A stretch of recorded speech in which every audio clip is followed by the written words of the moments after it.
भैंस की मौत। एक दार्शनिक अपने एक शिष्य के साथ कहीं से गुजर रहा था। चलते चलते हुए एक खेत के पास पहुंचे।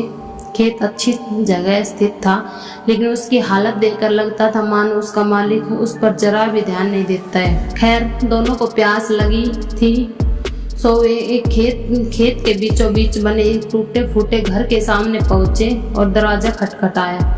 अंदर से एक आदमी निकला, उसके साथ उसकी पत्नी और 3 बच्चे भी थे। सभी फटे पुराने कपड़े पहने हुए थे। दार्शनिक बोला, श्रीमान, क्या हमें पानी मिल सकता है? बड़ी प्यास लगी है। जरूर। आदमी उन्हें पानी का जग थमाते हुए बोला, मैं देख रहा हूँ कि आपका खेत इतना बड़ा है, पर इसमें कोई फसल नहीं बोई गई है और ना ही यहाँ फलों के वृक्ष दिखाई दे रहे हैं, तो आखिर आप लोगों का गुजारा कैसे चलता है? दार्शनिक ने प्रश्न किया। जी, हमारे पास एक भैंस है, वो काफ़ी दूध देती है। उसे पास के गांव में बेचकर कुछ पैसे मिल जाते हैं और बचे हुए दूध का सेवन करके हमारा गुजारा चल जाता है, आदमी ने समझाया। दार्शनिक और शिष्य आगे बढ़ने को हुए, तभी आदमी बोला, शाम काफ़ी हो गई है, आप लोग चाहो तो आज रात यहीं रुक जाओ।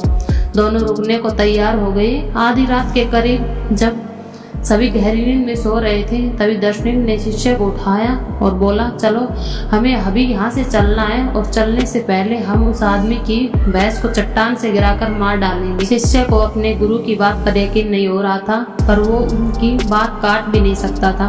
दोनों भैंस को मारकर रातों रात गायब हो गए। यह घटना शिष्य के जहन में बैठ गई और करीब 10 साल बाद जब वो एक सफल उद्यमी बन गया, तो उसने सोचा, क्यों न अपनी गलती का पश्चाताप करने के लिए एक बार फिर उसी आदमी से मिला जाए और उसकी आर्थिक मदद की जाए। अपने चमचमाती कार में उस खेत के सामने पहुंचा। शिष्य को अपनी आंखों पे यकीन नहीं हो रहा था। वह उजाड़ खेत अब फलों के बगीचे में बदल चुका था। टूटे फूटे घर की जगह एक शानदार बंगला खड़ा था और जहां अकेली भैंस बंधी रहती थी, वहां अच्छी नस्ल की कई गाय और भैंस अपना चारा चर रही थी। शिष्य ने सोचा कि शायद भैंस के मरने के बाद वो परिवार सब बेच बाच कर कहीं चला गया होगा और वापस लौटने के लिए वो अपनी कार स्टार्ट करने लगा। तभी उसे वो 10 साल पहले वाला आदमी दिखा। शायद आप मुझे पहचान नहीं पाए, सालों पहले मैं आपसे मिला था। शिष्य उस आदमी की तरफ बढ़ते हुए बोला, नहीं नहीं, ऐसा नहीं है, मुझे अच्छी तरह याद है, आप और आपके गुरु यहाँ आए थे। कैसे भूल सकता हूँ उस दिन को? उस दिन ने तो मेरा जीवन ही बदल कर रख दिया। आप लोगों को बिना बताए चले गए, पर उसी दिन ना जाने कैसे हमारी भैंस भी चट्टान से गिरकर मर गई। उस दिन तो समझ ही नहीं आया कि क्या करे, पर जीने के लिए कुछ तो करना था। 100 लकड़ियाँ काट कर बेचने लगा। उससे कुछ पैसे हुए तो खेत में बुआई कर दी। सौभाग्य से फसल अच्छी निकली गई। बेचने पर 100 पैसे मिले, उससे फलों के बगीचे लगवा दिए। यह काम अच्छा चल पड़ा।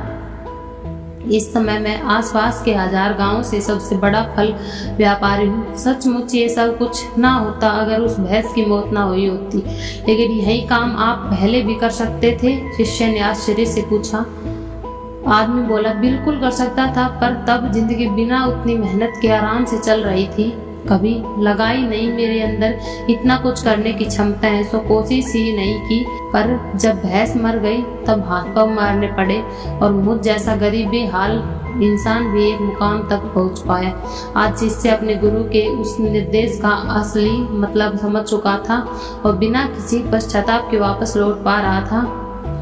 फ्रेंड्स, कई बार हम परिस्थितियों के इतने आदी हो जाते हैं कि बस उसी में जीना सीख लेते हैं, फिर चाहे वो परिस्थितियाँ बुरी ही क्यों ना हो। सोचिए, कहीं आपकी ज़िंदगी में भी तो कोई ऐसी भैंस नहीं जो आपको एक बेहतर जीने से रोक रही है। कहीं ऐसा तो नहीं कि आपको लग रहा है कि आपके उस भैंस को बांध कर रखा है, जबकि असलियत में उस भैंस ने आपको बांध रखा है। और अगर आपको ऐसा लगे कि ऐसा है तो आगे बढ़िए, हिम्मत करिए, अपनी रस्सियों को काटिए, आज़ाद होइए। आपके पास खोने के लिए बहुत थोड़ा है, पर पाने के लिए पूरा जहान है। जानिए, उसे पाकर दिखाइए। Thank you friends.